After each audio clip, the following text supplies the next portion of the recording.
Histoire chapitre 11. L'histoire du troisième ascète, le fils du roi. Dame très respectée, l'histoire que je vous raconte est complètement différente des histoires que vous avez entendues. Les deux conteurs avant moi ont chacun perdu un œil simplement à cause du destin, alors que j'étais borgne. Encore une fois à cause de ma propre erreur, j'ai commis le crime moi-même, je l'ai infligé à moi-même comme l'histoire suivante que je vous ai racontée. Je m'appelle Agib, fils d'un roi nommé Cassib. Après le décès de mon père, j'ai succédé au trône et j'ai toujours basé ma capitale à l'endroit où régnait mon père. Cette capitale est située sur la côte et possède l'un des ports les plus beaux et les plus sûrs. Elle dispose également d'une usine assez importante, capable d'équiper 150 navires de guerre, toujours prêts à servir en cas de besoin. De plus, 50 navires marchands étaient équipés pour transporter des marchandises et autant de petits yachts légers pour se promener et jouer sur l'eau. Mon royaume possède également de nombreuses villes magnifiques avec d'innombrables grandes îles, dont la plupart sont en vue de la capitale. J'ai d'abord visité les provinces. Après cela, j'ai armé la flotte et patrouillé dans les îles pour encourager mes sujets à assumer leurs responsabilités avec enthousiasme. Au bout d'un moment, je suis reparti en patrouille et ces voyages m'ont permis de comprendre et d'aimer le métier maritime. J'ai donc décidé de partir en expédition bien au-delà de mes îles. Pour réaliser ce plan, j'ai préparé 10 navires et j'ai mis les voiles. Les 40 premiers jours se sont déroulés sans problème, mais la 41e nuit, il y avait un fort vent contraire et une forte tempête semblait vouloir couler toute notre flotte. Cependant, lorsque le ciel est clair, le vent se calme, les nuages se dissipent et le ciel est magnifique. Nous nous sommes arrêtés sur une île et sommes restés 2 jours pour nous reposer et reprendre des forces. Continuez ensuite à naviguer. Après 10 jours de mer, nous espérions revoir la terre ferme car la récente tempête m'avait fait changer d'avis et nous avait ordonné de revenir. J'ai soudain réalisé que le pilote était perdu et ne savait pas où se trouvait son navire. J'ordonnai à un marin de monter au sommet du mât le plus haut pour visiter le ferry, et il m'informa qu'à droite et à gauche, jusqu'à l'horizon, je ne voyais qu'un vaste ciel et une mer. Mais devant, à la proue du navire, il y avait une grande tache noire. En entendant cela, le visage du pilote a changé. D'une main il a ôté la serviette de sa tête et l'a jetée sur le pont. De l'autre main il s'est giflé et a crié fort. « Oh! Votre Majesté? Nous sommes en danger. Aucun de nous ne peut échapper à ce danger. Avec toute mon expérience, je ne peux pas garantir notre évasion. » Après avoir parlé, il sanglota comme quelqu'un qui sait avec certitude qu'il ne pourra pas éviter la mort. Son désespoir a semé la confusion parmi tout le monde à bord du navire. J'ai demandé pourquoi il était si désespéré. Hélas! Votre Majesté, répondit-il, la tempête nous a tellement distraits que ce n'est qu'à midi le jour du mal que nous serons près de cette tache noire qui n'est rien d'autre qu'une montagne noire, une mine du sud. L'aimant en ce moment attire notre train à cause des clous et de l'acier qui composent le navire. Demain, lorsque nous nous rapprocherons, l'attraction magnétique sera plus forte, si forte que tous les clous du flanc du navire sembleront arrachés et voleront pour se coller à la montagne. Nos navires seront démolis et coulés sur place. Le côté exposé de cette montagne face à la mer est recouvert d'innombrables clous de fer provenant d'innombrables navires qu'elle a coulés. Par conséquent, l'attraction gravitationnelle de cette montagne devient chaque jour plus forte. Cette montagne, continua le navigateur, est extrêmement dangereuse. Au sommet de la montagne se trouve un dôme en cuivre pur et les piliers sont également en bronze. Au sommet du dôme se dressait un cheval coulé en bronze massif. Monté sur ce cheval se trouvait un chevalier, la poitrine recouverte d'une plaque de plomb sur laquelle était gravé un charme magique. Selon la légende, Votre Majesté, cette statue est la principale cause du naufrage d'innombrables navires et de la mort d'innombrables personnes dans cet endroit. Et le désastre continuera jusqu'à ce que cette statue soit renversée. Après que le navigateur eut fini de raconter l'histoire, il pleura et tout l'équipage sanglota également. Personnellement, je ne crois pas que ma fin viendra. Cependant, chaque personne a sa propre façon de se protéger. Et dans une situation où ils ne savaient pas comment y mettre fin, ils sont allés se souhaiter mutuellement ainsi qu'à ceux qui ont eu la chance de survivre. Le lendemain matin, nous avons vu clairement la montagne noire et avec ce que nous avions entendu, nous l'avons trouvée encore plus terrifiante. Vers midi, la montagne se rapprochait assez et comme le pilote l'avait prédit, nous vîmes des clous et tout ce qui était en fer quitter le navire d'un seul coup, s'envoler vers la montagne. L'attraction du puissant aimant a fait que ces objets en fer ont heurté le flanc de la montagne, créant un son terrifiant. Les navires se sont brisés et ont coulé au fond de la mer très profonde. Tout mon entourage s'est noyé. Mais Dieu a eu pitié de moi pour que je puisse m'accrocher à une planche, et le vent m'a poussé au pied de la montagne noire. Je n'ai pas été blessé et heureusement pour moi, j'ai atterri dans un endroit avec des marches pour monter au sommet de la montagne. Scheherazade voulait continuer à raconter l'histoire, mais la lumière du matin la fit taire. L'empereur vit que c'était bien le renne. Ne vous trompez pas car l'ouverture est vraiment intéressante. On ne sera donc pas du tout surpris qu'il n'ait pas ordonné que la reine soit exécutée ce jour-là. Au nom de Dieu près de Haine le lendemain matin, Dinarzade appela sa sœur si ma sœur ne dort plus. Pourrais-tu me raconter l'histoire du troisième moine? Ma chère Scheherazade répondit ce prince continua son histoire ainsi. Regarde, en voyant ces marches de pierre, j'ai remercié Dieu avec toutes mes paroles et j'ai grimpé en chantant son saint nom car en regardant à droite et à gauche, il n'y avait nulle part où mettre mes pieds. La route qui montait était si étroite, escarpée et sinueuse que je pensais qu'un vent moins fort suffirait à me renverser et à tomber à la mer. Mais à la fin, j'ai grimpé en toute sécurité jusqu'au sommet de la montagne.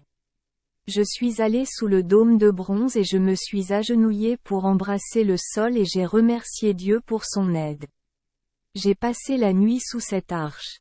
Dans mon sommeil, j'ai rêvé qu'un vieil homme respectable apparaissait devant mes yeux et me disait « Écoute ici, Agib. Au réveil, creusez le sol là où se trouvent vos pieds. Vous verrez un arc de bronze et 3 flèches de plomb fabriquées sous les constellations pour libérer l'humanité de tous les maux qui la menacent toujours. Tirez à tour de rôle ces 3 flèches sur la statue. Le cavalier tombera à la mer et le cheval tombera vers vous. J'enterrerai le cheval là où j'ai déterré l'arc et les flèches. Une fois cela fait, le niveau de la mer s'élèvera jusqu'au sommet de la montagne, jusqu'à la base de l'arche. Lorsque l'eau y monte, vous verrez un petit bateau avec une seule personne qui rame, ramant avec chaque main. Cette personne est également en bronze mais différente du chevalier que vous avez abattu. Montez dans le canoë et laissez-le ramer. N'oubliez pas de ne pas prononcer le nom de Dieu. Dans 10 jours, il dirigera votre canot vers une autre mer et de là vous pourrez retrouver en toute sécurité votre chemin vers votre royaume à condition, comme je l'ai prescrit, pendant le voyage qu'absolument aucun rappel ne soit fait au nom de Dieu. C'est tout ce que le vieil homme m'a dit et conseillé. En me réveillant, je me suis senti soulagé et j'ai immédiatement fait ce qu'on me disait dans le rêve. J'ai creusé le sol, ramassé l'arc et 3 flèches. J'ai tiré mon arc et j'ai tiré sur la statue du chevalier en bronze. Au troisième coup, elle est tombée dans la mer et le cheval a roulé à côté de moi. Je l'ai enterré dans le trou d'étrave et j'ai vu le niveau de la mer monter lentement. Lorsque le niveau de l'eau fut égal à la hauteur de la montagne et atteignit la base de l'arche, j'aperçus au loin un bateau venir vers moi. Je remercie Dieu que tout se passe dans le bon ordre comme dans le rêve. Finalement, le bateau atteignit le rivage et j'aperçus le timonier en bronze tel que le vieil homme l'avait décrit. Je suis monté dans le canoë et j'ai fait attention de ne pas appeler le nom de Dieu. Je n'ai pas dit un mot. Je me suis assis en silence et le conducteur de bronze a commencé à ramer le canoë pour l'éloigner de la montagne. J'ai ramé sans arrêt jusqu'au 9e jour où j'ai aperçu des îles familières, ce qui m'a rendu heureux de voir que j'étais sur le point d'échapper au danger. Être si heureuse m'a fait oublier le tabou. J'ai crié « Dieu merci, gloire à lui ». Avant que j'aie fini de parler, le bateau a coulé dans les profondeurs avec le pilote de bronze, et je flottais sur l'eau. J'ai nagé et nagé jusqu'à la fin de la journée, en visant la terre la plus proche que je pouvais voir. Une nuit très sombre a suivi et, je ne savais pas où j'étais à ce moment-là, j'ai continué à nager au hasard. Ma force s'est progressivement affaiblie, j'ai commencé à désespérer qu'il m'était difficile d'échapper à la mort, quand le vent est soudainement devenu fort, une vague aussi haute qu'une montagne m'a jeté sur une plage de sable, puis s'est retirée et m'a laissé allongé là. Je me suis rapidement levé et j'ai couru rapidement vers le continent de peur qu'une autre vague ne vienne m'emporter. La première chose à faire est d'enlever ses vêtements, de les essorer puis de les étendre pour les faire sécher sur le sable encore chaud de la journée. Le lendemain, le soleil a bientôt fini de sécher tous mes vêtements. Je l'ai mis et je suis allé découvrir où j'étais maintenant. Juste après avoir parcouru une courte distance, j'ai réalisé que j'étais sur une petite île déserte très riche, avec de nombreux arbres fruitiers qui poussaient. Mais en même temps, je me suis aussi rendu compte que c'était très loin du continent, ce qui réduisait considérablement la joie d'échapper à la mort en mer. Quoi qu'il en soit, je m'en remets à mon sort, Dieu décide selon sa volonté.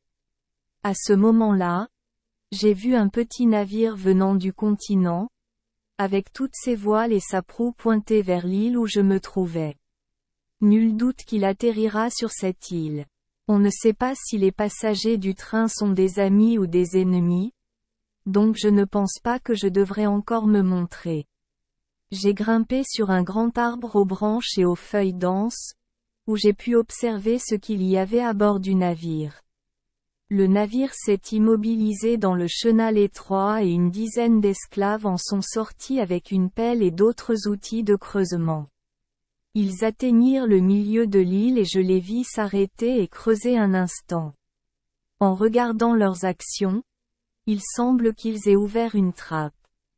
Ensuite, ils sont retournés à l'endroit où le train était garé, ont transporté de nombreuses affaires, puis sont descendus. J'ai réalisé qu'il y avait là un bunker souterrain. Je les ai vus retourner au bateau et, un instant plus tard, je suis descendu avec un vieil homme qui conduisait un très beau garçon d'environ 14 ou 15 ans. Ils se sont tous plongés dans la cale où l'écoutille était ouverte et lorsqu'ils se sont relevés, ils ont abaissé l'écoutille, l'ont recouvert de terre et se sont ensuite dirigés vers la petite taille où le navire était ancré. J'ai remarqué qu'il n'y avait aucun jeune homme parmi eux. De là, j'ai conclu que ce type était resté dans la clandestinité, ce qui m'a surpris. Le vieil homme et les esclaves montèrent à bord du navire et firent voile vers le continent. Une fois le bateau parti, je suis descendu de l'arbre et je me suis immédiatement rendu à l'endroit où il venait de creuser. Ce fut à mon tour de creuser la terre jusqu'à ce que je tombe sur une dalle de pierre carrée d'environ 2 ou 3 pieds de haut. Je la retournai et vis qu'elle recouvrait la descente d'un escalier en pierre. J'ai descendu les escaliers et me suis retrouvé dans une grande pièce avec un paillasson et un lit recouvert d'un autre tapis et de coussins recouverts d'un beau tissu. Le garçon était assis sur le baldaquin, tenant un éventail. J'ai remarqué tout cela à la lumière de 2 bougies et à côté du garçon il y avait de nombreux fruits et vases de fleurs. Le garçon a été surpris quand il m'a vu. Mais pour qu'il se sente en sécurité, je suis entré et lui ai dit, « Qui que vous soyez, n'ayez pas peur s'il vous plaît. Un roi et un prince comme moi ne peuvent avoir aucune offense à votre égard. Au contraire, ton heureux sort m'a amené à être ici pour te sortir de cette tombe car il semble que des gens t'ont enterré vivant pour des raisons que j'ignore. Mais ce qui me fait réfléchir et que j'ai du mal à accepter, car j'ai vu tout ce qui s'est passé depuis que les gens sont arrivés sur cette île, c'est qu'il semble que vous les ayez laissés vous enterrer vivants ici sans aucune aide, aucune opposition. Scheherazade arrêta de parler ici et l'empereur se releva se demandant pourquoi. Ce jeune homme était laissé dans un tunnel sur une île déserte. Il se dit qu'il écouterait davantage la nuit suivante pour plus de clarté. Oh Dinarzade, quand il vit que c'était temps, cria à la reine. Sœur, si tu ne dors plus, s'il te plaît, finis de raconter l'histoire de la 3e personne. Scheherazade ne me laissa pas la répéter, alors elle continua ainsi. Le jeune homme le 3e moine continua entendant cela, il se sentit rassuré, sourit et m'invita à m'asseoir à côté de lui. Dit-il immédiatement. Cher prince, je vais vous le dire clairement, vous serez surpris de sa particularité inhabituelle. Mon père était à l'origine un marchand d'or et de jade devenu très riche grâce à son travail acharné et sa débrouillardise dans son métier. Il possédait de nombreux esclaves et ses serviteurs partaient souvent en voyage en mer sur les navires de mon père pour rester en contact avec les nombreuses cours auxquelles mon père fournissait les bijoux dont elles avaient besoin. Ayant été marié pendant longtemps sans avoir d'enfant, on lui a dit un jour dans un rêve qu'elle aurait un fils, mais ce fils a eu une vie courte, alors quand elle s'est réveillée, elle était extrêmement triste. Quelques jours plus tard, ma mère a informé quelqu'un qu'elle était enceinte au moment où elle sentait que la grossesse était tombée le jour où il avait rêvé. Au bout de 9 mois, elle m'a donné naissance et toute la famille était extrêmement heureuse. Mon père était présent le jour de ma naissance et est allé faire une lecture d'astrologie. Les enseignants ont déclaré: Votre fils vivra en bonne santé jusqu'à l'âge de 15 ans, mais à ce moment-là, il rencontrera un désastre auquel il sera difficile d'échapper. S'il surmonte ce désastre, il vivra longtemps. Les professeurs ont ajouté la statue Le Chevalier de Bronze au sommet de la montagne magnétique sera abattu dans la mer par le prince Agib, fils du roi Cassib, et les étoiles montreront que 50 jours plus tard, son fils sera tué par le prince Agib. De la prophétie. Devinant que cela correspondait au rêve de mon père, il était extrêmement triste. Cependant, il n'a pas négligé de m'éduquer jusqu'à présent, l'année où j'ai eu 15 ans. Hier, la personne connue sous le nom de chevalier il a cela fait 10 jours que le prince Agib l'a jeté dans la mer. Cette nouvelle a fait verser d'innombrables larmes et paniquer au point que plus personne ne l'a reconnu. D'après les prédictions des professeurs astrologues, vous avez essayé de tromper mon étoile pour sauver vous avez pris des précautions pour construire cet endroit il y a longtemps pour me servir d'endroit où me cacher pendant une période de 50 jours à partir de maintenant, lorsque la statue sur la montagne magnétique sera renversée. C'est pourquoi, Lorsqu'il a appris que la statue était renversée depuis 10 jours, il m'a rapidement emmené et poussé dans une cave souterraine cachée et m'a promis que dans 40 jours il viendrait me chercher. Quant à moi, a ajouté le jeune homme, je suis plein d'espoir et je ne crois pas que le prince Agib viendrait sur cette île déserte pour me trouver dans un bunker caché. C'est toute l'histoire que je veux vous raconter. Pendant que le fils du marchand de perles racontait son histoire, je me moquais silencieusement des astrologues pour leurs prédictions si déplacées. Alors après avoir entendu l'histoire, je lui ai dit avec enthousiasme, « Cher garçon, crois en la miséricorde de Dieu et ne crains rien. Considérez cela comme une dette à payer et à partir du moment où vous avez payé vos factures. Je suis heureux que après avoir coulé le bateau, je suis venu ici pour vous protéger contre ceux qui voulaient nuire à votre vie. Je ne vous quitterai pas pendant tout ce temps. Les jours restants sont ceux où les fausses prédictions des astrologues vous inquiètent. Pendant ce temps, je le ferai. T'aider de tout ce que je peux. Après cela, je profiterai de l'occasion pour retourner sur terre. Immédiatement, monter à bord du navire avec toi avec le consentement de ton père et de toi.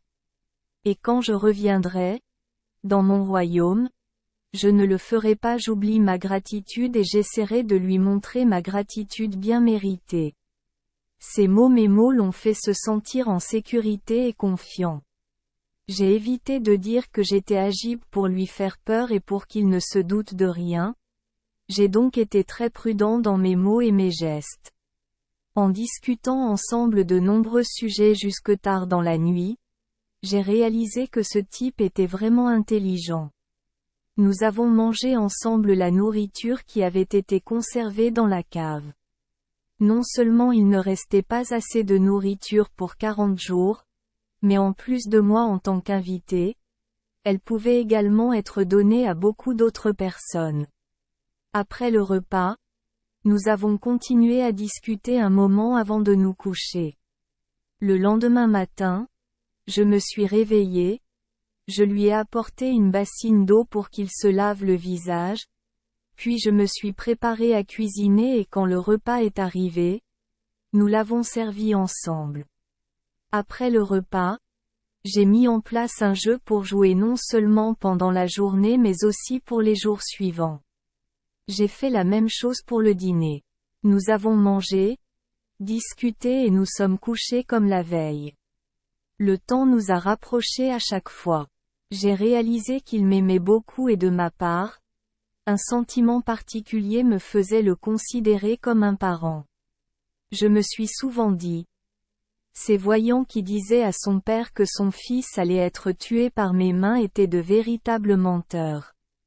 Il m'était impossible de commettre un acte aussi criminel.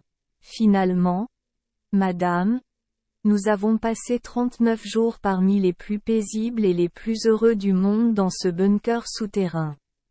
Puis vint le dernier jour, le 40e jour. Le matin, en se réveillant, le jeune homme était rempli d'une joie imparable et m'a dit, « Prince, le 40e jour est là, mais je vais bien, je ne suis pas mort. » Extrêmement reconnaissant envers Dieu et son amitié. Mon père n'oubliera jamais non plus votre gratitude et il créera tous les moyens et commodités nécessaires pour vous aider à retourner dans votre pays natal. En attendant, ajouta-t-il, s'il vous plaît, donnez-moi un seau d'eau chaude pour que je puisse me baigner et enfiler de beaux vêtements pour accueillir mon père comme il se doit. J'ai mis le seau d'eau sur la cuisinière et quand il était assez chaud, je l'ai versé dans la baignoire. Le garçon est entré, je l'ai frotté. En sortant de la baignoire, il vint se poser sur le lit que j'avais préparé, je le couvris d'une couverture. Après s'être allongé et avoir dormi un moment, il m'a dit, « Votre Altesse, s'il vous plaît, apportez-moi un fruit avec du sucre afin que je puisse le manger pour rester éveillé. » Parmi les nombreux fruits restants, j'ai choisi le plus savoureux à mettre dans une assiette. Parce que j'ai regardé autour de moi et que je n'ai vu aucun couteau à donner, j'ai demandé au gars s'il savait où se trouvait le couteau. Il y a un couteau bien aiguisé, m'a-t-il dit, dans le trou dans le mur au-dessus de ma tête. Oui. J'ai vu ce couteau bien aiguisé, mais j'étais trop pressé de l'attraper et quand je l'ai eu dans la main, j'ai été pris dedans. La couverture, alors je suis tombé sur lui et le couteau tranchant a poignardé la poitrine du garçon et a touché son cœur, le tuant immédiatement. À cette scène, j'ai crié. Je l'ai frappé violemment à la tête et au visage. Dans ma poitrine, j'ai déchiré mon pantalon et chemise et s'est roulé sur le sol, souffrant et regrettant tant. Oh mon Dieu! J'ai crié. Il ne restait que quelques heures pour échapper à la zone de danger. Pour riposter, il a cherché refuge et alors que je pensais que l'accident était fini. Maintenant je suis devenu un meurtrier et j'ai réalisé cette prophétie. Mais, oh mon Dieu, j'ai levé les mains et levé mon visage vers le ciel et j'ai ajouté: si je suis vraiment le coupable qui a tué ce type, alors s'il vous plaît, je ne me laisse plus vivre. Scheherazade est obligée d'arrêter cette histoire tragique. Parce que c'était l'aube. Les empereurs de l'Inde furent très émus et se demandèrent ce qui arrivait aux moines après ces événements. Il n'a pas ordonné l'exécution de la reine Scheherazade ce jour-là car elle seule pouvait résoudre cette question à sa place. Oh Dinarzade, comme d'habitude, réveilla la reine. Si tu ne dors pas, je te demande de me raconter ce qui s'est passé après la mort de ce jeune homme. Scheherazade poursuivit immédiatement ainsi. Madame, dit le troisième moine à Zobéide après le malheur qui s'est produit, je suis prêt à attendre la mort sans la moindre crainte. Mais les mauvaises choses et l'inévitable ne sont pas elles. Je peux simplement prier. Cependant, en réfléchissant profondément, je vois que ni les larmes ni le chagrin ne peuvent ranimer ce garçon, et au bout de 40 jours, je serai très probablement rattrapé par mon père. C'était trop compliqué, alors je suis sorti du tunnel et j'ai grimpé les escaliers. J'ai démonté la grosse pierre qui bloquait l'entrée et je l'ai recouverte de terre. Dès que j'ai fini, j'ai regardé vers le continent et j'ai vu le navire venir chercher le jeune homme. En réfléchissant à ce que je devais faire, j'ai dit à moi-même: si je sors, le vieux me fera définitivement arrêter et les esclaves me tueront probablement quand il verra mon état. Garçon, causé par moi. Peu importe à quel point j'essaie de vous expliquer, vous ne croirez pas que je suis innocent. Il vaut mieux rester à l'écart plutôt que de s'exposer à sa colère. Près de ce tunnel, il y avait un grand arbre avec des branches et des feuilles denses qui pouvaient me couvrir. J'ai grimpé et j'ai juste eu le temps de trouver un endroit privé lorsque j'ai vu le navire entrer à l'endroit où il s'était amarré pour la première fois. Le vieil homme et les esclaves descendirent immédiatement du navire et se dirigèrent vers le bunker souterrain avec des visages pleins d'espoir, mais quand ils virent que le sol venait d'être creusé, leurs visages changèrent, surtout celui du vieil homme. Ils soulevèrent la dalle de pierre et descendirent les marches. Ils ont appelé le nom du jeune homme, mais il n'y a eu aucune réponse. Ils avaient tellement peur qu'ils l'ont cherché et l'ont finalement trouvé allongé sur le lit, avec un couteau bien aiguisé planté dans le cœur parce que je n'avais pas le courage de le retirer. Voyant cela, ils hurlèrent de douleur. Leurs cris m'ont également fait mal au cœur. Le vieil homme tomba et s'évanouit. Les domestiques l'ont emmené hors de la cave pour prendre l'air et l'ont placé juste sous l'arbre où je respirais et essayais de récupérer. Mais bien qu'il ait été bien soigné, ce pauvre père était toujours dans le coma, laissant croire aux serviteurs qu'il survivrait difficilement. Mais ensuite, il s'est finalement réveillé après un long évanouissement. Puis les esclaves apportèrent le corps de son fils, vêtu des plus beaux vêtements.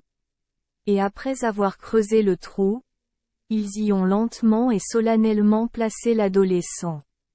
Le vieil homme, soutenu de part et d'autre par 2 serviteurs, le visage rempli de larmes, fut le premier à jeter une poignée de terre dans la tombe, puis les serviteurs remplirent le trou de terre. Après l'enterrement, tous les meubles et la nourriture du sous-sol ont été sortis et amenés au navire. Le vieil homme n'ayant plus la force de marcher, il fut placé sur une civière puis tout le monde monta à bord du voilier et quitta l'île pour regagner le continent. Juste un instant plus tard, le navire était hors de ma vue. La lumière du jour éclaira la défense de l'empereur des Indes, forçant Scheherazade à cesser de parler. Shahriar se leva également, comme toujours et pour la même raison. Comme la nuit précédente, il laisse la reine vivre et rester avec Dinarzade. Oh, le lendemain avant l'aube, Dinarzade lui dit: Ma chère sœur, si tu ne dors plus, s'il te plaît, laisse-moi écouter l'histoire du 3e ascète. Ici tu as Lady Scheherazade, vous devez vous rappeler que ce prince raconte encore son histoire à Zobéide et à ses amis. Il continua ainsi: Après que le navire ait emmené le vieil homme et ses serviteurs, j'étais seul sur l'île. La nuit, je dormais dans la cave ouverte et pendant la journée je me promenais autour de l'île et quand mes jambes se fatiguaient, je trouvais un endroit pratique pour me reposer pour soulager la fatigue. J'ai continué ma vie dépressive ainsi pendant environ 1 mois. Ces derniers jours, j'ai vu que le niveau de la mer baissait un peu et que l'île devenait plus grande qu'auparavant, comme si le continent se rapprochait. En effet, le niveau de la mer était si bas qu'il n'y avait qu'une courte étendue d'eau entre moi et le continent. J'ai traversé à gué, l'eau de mer n'atteignait que mes mollets. J'ai marché si longtemps sur le sable que j'étais épuisé. Je posai enfin le pied sur un terrain plus ferme et me trouvai très loin de la mer. Soudain, voir un grand feu devant moi m'a rendu extrêmement heureux. Je rencontrerai quelqu'un, me suis-je dit, car il ne se peut pas que le feu soit apparu soudainement. Mais quand je me suis rapproché, j'ai réalisé que la masse rouge que je pensais être du feu était en fait un château de bronze rouge dans lequel la lumière du soleil brillait et permettait à quiconque regardait de loin de le prendre facilement pour un feu. Je me suis arrêté, et je me suis assis à côté de ce château, non pas parce que je voulais voir une architecture magnifique, mais simplement parce que je voulais m'asseoir et me reposer pour reprendre des forces parce que j'étais tellement fatigué et épuisé. Avant de pouvoir penser quoi que ce soit à ce magnifique château, j'ai soudainement vu 10 jeunes hommes mûrs marchant comme s'ils rentraient chez eux. Mais ce qui m'a le plus surpris, c'est qu'ils n'avaient tous qu'un œil dans l'œil droit. Ils suivirent un grand vieillard d'apparence respectable. J'ai été tellement surpris d'avoir rencontré autant de borgnes en même temps avec le même œil. Pendant que je devinais pourquoi c'était le cas, ils se sont rapprochés et ont semblé heureux de me voir. Après le premier salutation et félicitations, ils m'ont demandé pourquoi j'étais venu ici. J'ai répondu que mon histoire était assez longue et que s'ils voulaient s'asseoir, ils la raconteraient. Ils se sont assis et ont parlé. J'ai raconté toutes mes histoires depuis mon départ. Le royaume jusqu'à présent. L'histoire les a beaucoup surpris. Une fois l'histoire terminée, ces jeunes nobles m'ont invité à entrer dans le château avec eux. J'ai accepté. Nous avons traversé de nombreuses pièces, la salle extérieure, la salle d'attente, la salle intérieure, la chambre, le bureau. Tous étaient meublés avec des meubles élégants et très propres. Finalement nous sommes entrés dans une pièce. Au milieu de ce cercle se trouve un 11e piédestal de la même couleur mais placé bas. Sur lui était assis le vieil homme que je mentionnais, et 10 jeunes gens étaient assis sur les 10 autres piédestaux. Comme chaque socle n'a de place que pour une seule personne, Un jeune homme m'a dit, s'il te plaît, assieds-toi sur le tapis au milieu et ne demande rien qui nous concerne, y compris la raison pour laquelle nous sommes ici. Tous deux ont un œil à droite. Œil. Contentez-vous de simplement regarder et ne laissez pas votre curiosité aller trop loin. Le vieil homme ne resta pas assis longtemps. Il s'est levé et est sorti. Un instant plus tard, il revint avec un dîner pour 10 jeunes hommes, chacun mangeant sa propre portion. J'en ai aussi eu une portion et j'ai mangé seul comme tout le monde. Et à la fin du repas, le même vieillard offrit à chacun une coupe de vin. Mon histoire leur était si étrange qu'ils m'ont forcé à la raconter dès le début du repas et en ont ensuite discuté jusque tard dans la nuit. Un des garçons fit savoir à tout le monde qu'il était tard dans la nuit et dit au vieil homme, « Tu vois, il est temps d'aller au lit et pourtant tu ne nous donnes pas ce dont nous avons besoin pour accomplir notre devoir. » En entendant cela, le vieil homme se leva et entra dans une pièce, portant 10 pots sur la tête, chacun recouvert d'un tissu vert. Il les sortit et les plaça devant chaque homme avec une torche. Ils ouvrirent le couvercle du pot qui contenait de la cendre, du charbon de bois en poudre et de la suie. Ils ont mélangé ces 3 choses ensemble et ont commencé à les frotter et à les appliquer sur leur visage, leur donnant un aspect horriblement sale. Après avoir ainsi noirci leur visage, ils ont crié, se sont frappés la tête et la poitrine avec leurs mains et n'ont cessé de crier. C'est le résultat de notre paresse et de notre débauche. Ils ont continué à faire cela pendant la majeure partie de la nuit. Puis ils s'arrêtèrent finalement et le vieil homme leur apporta de l'eau propre pour leur laver le visage, le nez et les membres. Ils ont également enlevé leurs vêtements noirs sales et enfilé d'autres vêtements. Ils avaient le même aspect qu'avant, pas comme s'ils venaient de faire les choses étranges dont j'avais été témoin. Madame, s'il vous plaît, considérez ma frustration pendant cette période. Des milliers de fois, j'ai essayé de briser le silence que les garçons m'avaient imposé pour révéler ma vérité. Et je n'ai pas pu fermer les yeux pour le reste de la nuit. Le lendemain, tout le monde s'est réveillé et est sorti prendre l'air. Je leur ai dit, « Messieurs, je voudrais vous dire que je rejette la loi que vous m'avez proposée hier après-midi. Je ne peux pas me conformer. Vous êtes tous des gens très sages et intelligents, je le sais clairement. Cependant, je vous vois faire des choses que personne d'autre que des fous ne ferait. Peu importe le malheur qui m'arrive, cela ne peut m'empêcher de vous demander pourquoi vous enduisez votre visage de cendre, de charbon et de suie. Alors pourquoi n'ont-ils qu'un seul œil? Il doit y avoir une raison particulière. Par conséquent, je vous demande de satisfaire ma curiosité et de me laisser tout comprendre.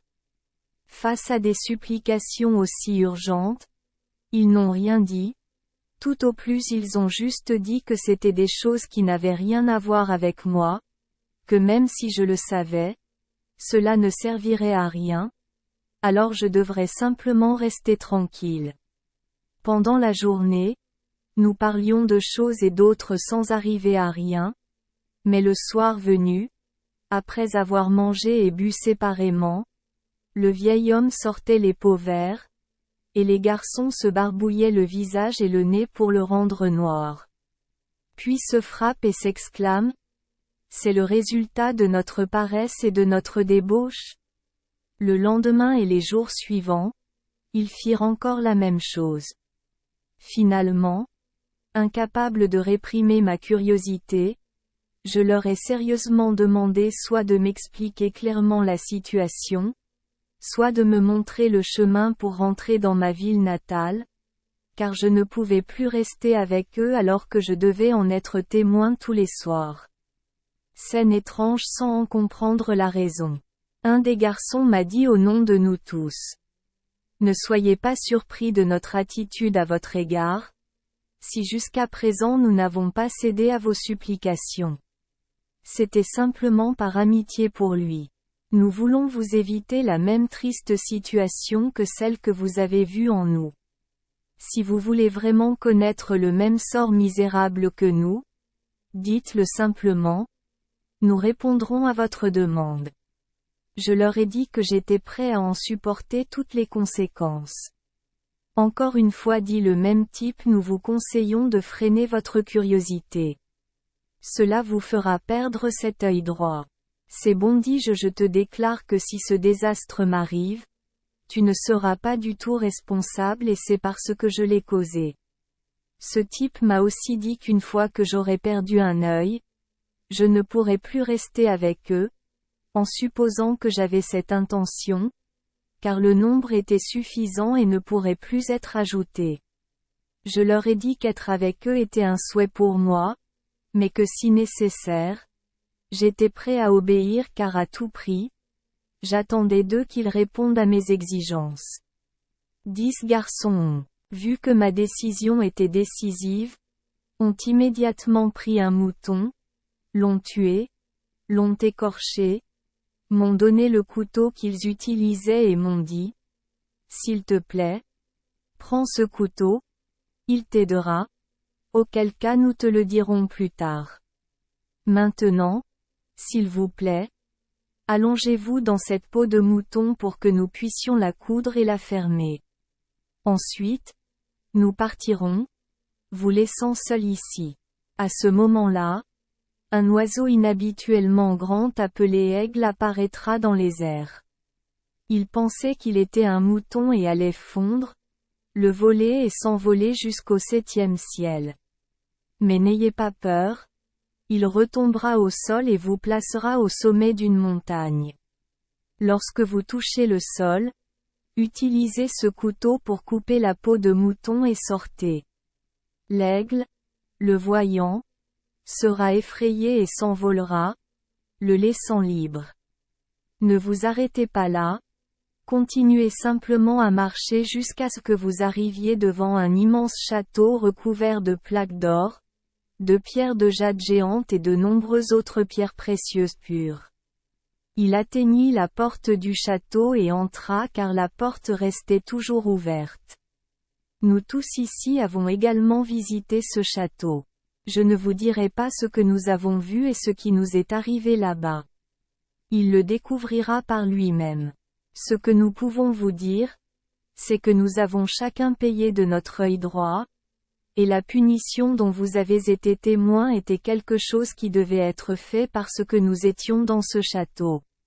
Point. Chacune de nos histoires personnelles est remplie de détails d'aventures étranges qui pourraient remplir un livre épais, mais pour l'instant nous ne pouvons pas vous en dire plus.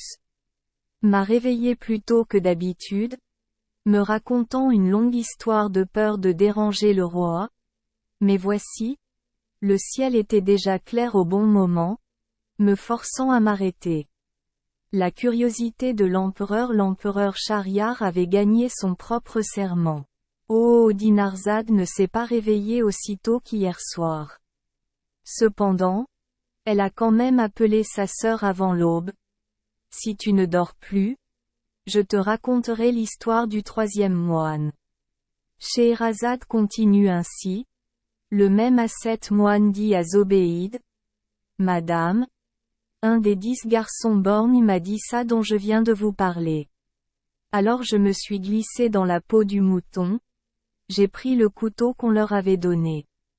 Et après qu'il l'ait cousu la peau fermée avec moi à l'intérieur, ils m'ont laissé allonger là et se sont retirés dans le salon. Le grand aigle dont il parlait ne s'est pas fait attendre, il a volé vers moi, a fondi droit sur moi, a utilisé ses sabots pour me soulever comme un mouton et m'a porté au sommet de la montagne. Quand j'ai eu l'impression d'être au sol, je n'ai pas oublié d'utiliser le couteau pour couper le drap de Bagnon et j'ai rampé devant l'aigle. Quand il m'a vu, il a rapidement battu des ailes et s'est envolé.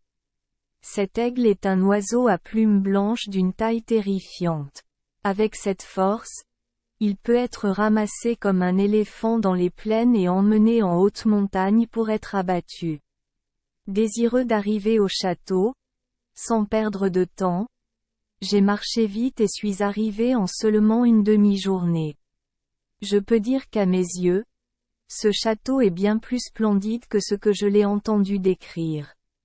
Le portail s'ouvrit, et je pénétrai dans une très grande cour carrée entourée de 99 portes en bois de santal et en bois d'agar et une porte en or, sans compter les portes menant au magnifique escalier menant aux chambres au-dessus, et il y en a bien d'autres. Des portes que je ne vois pas. Les 100 portes dont j'ai parlé plus haut ouvraient sur des jardins ou des entrepôts remplis de richesses ou des lieux remplis d'objets étranges. Voyant une porte ouverte devant moi, j'entrai.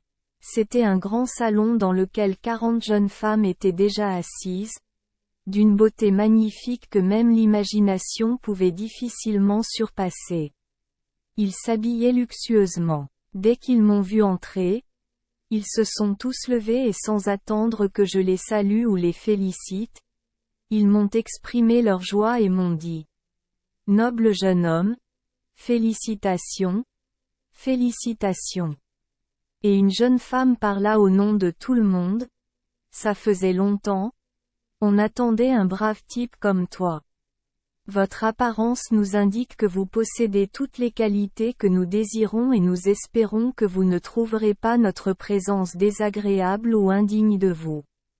Après de nombreuses excuses, j'ai dû m'asseoir sur le siège forcé, qui était un peu plus haut que leur siège. Quand j'ai exprimé des réticences, ils ont dit: C'est votre place, en ce moment vous êtes notre Seigneur, patron et juge. Et nous sommes vos esclaves, prêts à obéir à ce que vous commandez.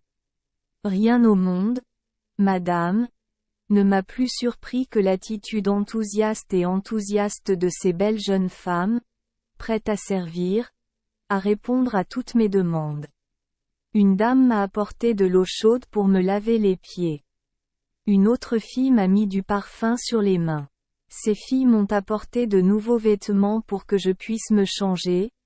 Les autres filles m'ont donné quelque chose à manger et les filles restantes sont venues vers la tasse à main, prêtes à me verser un vin délicieux. Tout ce travail s'est déroulé sans heurts, dans un ordre savamment coordonné et avec un style qui m'a fasciné. J'ai bu, j'ai mangé. Puis tout le monde s'est rassemblé autour de moi, exigeant que je raconte mon voyage. Je leur ai raconté tous les détails de ce qui s'était passé et l'histoire a continué jusqu'au crépuscule. Scheherazade s'est arrêtée à ce moment-là. Sa sœur a demandé pourquoi. Alors ne voyez-vous pas que c'est le matin? A répondu la reine.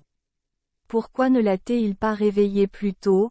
L'empereur devina que l'arrivée du moine dans un château avec 40 belles jeunes femmes devait promettre que beaucoup de choses dignes d'attention se produiraient. Il ne voulait pas se priver de ce plaisir.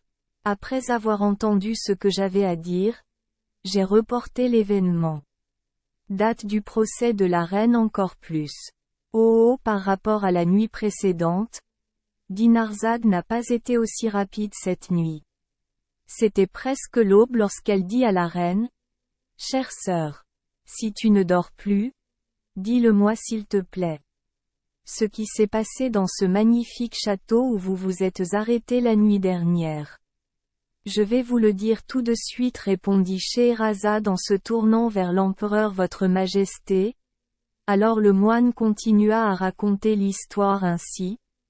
Quand j'eus fini de raconter mon histoire aux 40 jeunes femmes, quelques-unes d'entre elles assises près de moi restèrent en arrière pour m'accompagner, discutant davantage, pendant que les autres, voyant que la nuit était tombée, se levèrent pour chercher des bougies à allumer.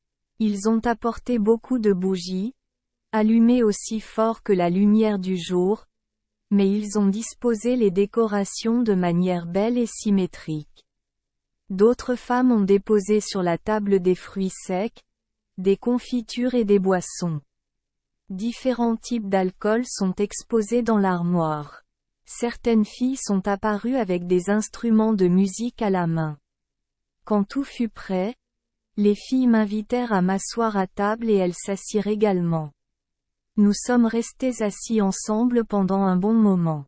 Les filles dont le travail consistait à jouer du piano et celles qui devaient harmoniser leur voix avec la musique se sont toutes levées et ont formé un charmant chœur.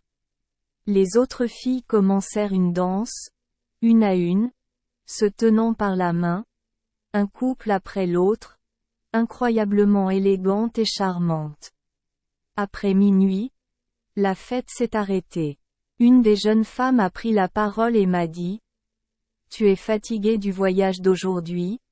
Il est temps pour toi de te reposer. Votre chambre privée a été préparée, mais avant de vous y rendre, vous devez choisir laquelle des concubines vous préférez. S'il vous plaît, ramenez-la à la maison pour dormir avec vous. » J'ai répondu que je ne ferais pas ce choix comme suggéré car je les trouvais tous beaux, intelligents et dignes de mon respect et de mon sens du service. Je ne veux pas commettre l'erreur d'être impoli si je dis que j'aime une personne plus qu'une autre. La même jeune femme qui m'a parlé m'a dit: « Nous croyons vraiment en votre franchise et nous voyons bien que vous avez peur que nous soyons jaloux l'un de l'autre. Alors nous nous taisons.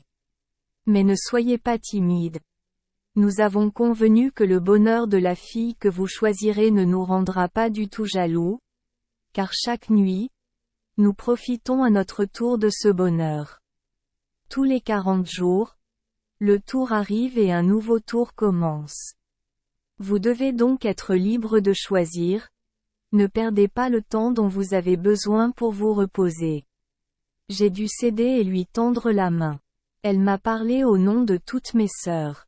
Elle m'a également tendu la main et nous avons été conduits dans une chambre magnifique. Ils nous ont laissés seuls, et les autres femmes sont toutes allées dans leur chambre. Mais c'est déjà l'aube, Votre Majesté, dit Scheherazade à l'empereur et elle lui demanda: « S'il vous plaît, permettez-moi de laisser le moine et sa jeune dame dans leur salle privée. » Schahriar se tut mais il se leva et se dit: « Je dois admettre que c'est une histoire merveilleuse, je ferai la plus grosse erreur de l'histoire. Si tu ne prends pas le temps d'écouter la fin, ô Dinarzade, à la fin de la nuit suivante, n'oublie pas de dire à ta sœur, ma sœur, si tu ne veux plus dormir, j'aimerais que tu me racontes la suite de l'étonnante histoire de Kanz troisième moine. Dis-moi. » S'il te plaît, répondit Scheherazade et ce sont les paroles du prince qui continua son histoire. Le lendemain matin, juste après s'être habillé, il avait 39 jeunes hommes. L'autre femme vint dans ma chambre, tous portant un maquillage différent de celui de la veille. Les filles m'ont souhaité une bonne journée et m'ont posé des questions sur ma santé. Ensuite, ils m'ont emmené aux toilettes, m'ont lavé de leurs propres mains, et même si c'était contre ma volonté, ils m'ont quand même aidé avec tout ce dont j'avais besoin. Les filles m'ont habillé d'une autre tenue encore plus belle que celle d'hier. La plupart du temps, nous restions assis à table toute la journée et quand il était temps d'aller au lit, les filles me demandaient de choisir quelqu'un avec qui passer la nuit. Madame, pour que vous ne vous ennuyiez pas d'entendre toujours la même chose, je voudrais résumer que pendant une année complète j'ai vécu avec 40 jeunes femmes et chaque nuit j'ai couché avec l'une d'elles. Et pendant tout ce temps, cette vie joyeuse n'a jamais été interrompue par la moindre petite tristesse. À la fin de cette année-là, rien ne m'étonnait davantage. Ces 40 jeunes femmes étaient censées venir me voir joyeusement comme d'habitude, me demander des nouvelles de ma santé. Lorsqu'un matin elles entraient dans ma chambre, les larmes coulant sur leur visage. Un à un, ils sont venus m'embrasser et me serrer dans leurs bras et me dire: « Au revoir, cher prince, adieu. Nous devons vous quitter. » Leurs larmes m'ont fait trembler. Je leur ai demandé de me dire la cause de leur tristesse et de la séparation qu'elles venaient de dire. J'ai ajouté: Au nom de Dieu, mes belles sœurs, dites-moi s'il vous plaît. Peut-on faire pour vous réconforter et vous aider maintenant? Au lieu de répondre clairement, vous avez dit, Dieu m'en est témoin. Il vaudrait mieux que nous ne vous connaissions jamais. Beaucoup de personnes avant vous ont eu l'occasion de nous rendre visite, mais personne ne l'a fait. Le charme, la douceur, la jeunesse, la joie et le caractère comme vous. Nous ne savons pas comment elle vivrait sans lui. Après avoir dit cela, les filles ont pleuré amèrement. Mes charmantes filles, j'ai dit, je vous en supplie, ne m'obligez pas plus triste, s'il te plaît. Dis-moi tout de suite la cause de ton chagrin. Hélas, il dit, y a-t-il autre chose qui nous brise le cœur que de devoir te quitter? Peut-être que nous ne pourrons plus jamais la voir. Le revoir cependant, s'il se veut et se contrôle à cause de cela, il n'est pas impossible de se revoir. Fille, je l'ai répété, je ne comprends pas ce que vous voulez dire. S'il vous plaît, dites-le clairement. Alors une fille dit, pour vous faire plaisir, je vais vous dire que nous sommes toutes les deux des princesses, filles du roi. Nous vivons ensemble ici dans le genre de plaisir que vous voyez, mais chaque année nous sommes obligés de nous absenter pendant 40 jours pour des tâches nécessaires et innommables. Ensuite, nous reviendrons ici. Hier c'était la fin de l'année. Aujourd'hui nous devons vous dire au revoir. Voilà donc la cause de notre tristesse. Avant de partir, devons-nous vous laisser toutes les clés, surtout les clés des portes de centaines de pièces, dans lesquelles vous trouverez toutes sortes de choses intéressantes et étranges qui peuvent satisfaire votre curiosité et apaiser votre tristesse solitaire pendant notre absence. Mais pour votre propre bien et pour le nôtre, s'il vous plaît, ne touchez pas et n'ouvrez pas la porte dorée d'une pièce spéciale parmi les centaines. S'il l'ouvre, ce ne sera pas le cas. Quand nous reverrons-nous et cette inquiétude nous fait souffrir encore plus? Nous espérons que vous ferez ce que nous vous disons. C'est lié à la paix et au bonheur de la vie. Attention, si vous laissez votre curiosité prendre le dessus, vous avez commis une grosse erreur. Nous vous conseillons de ne pas commettre cette erreur et espérons vous revoir ici d'ici 30 jours. Nous pourrions emporter avec nous la clé de cette porte dorée, mais ce serait une insulte à un honnête prince comme vous que de douter de votre discrétion et de votre retenue.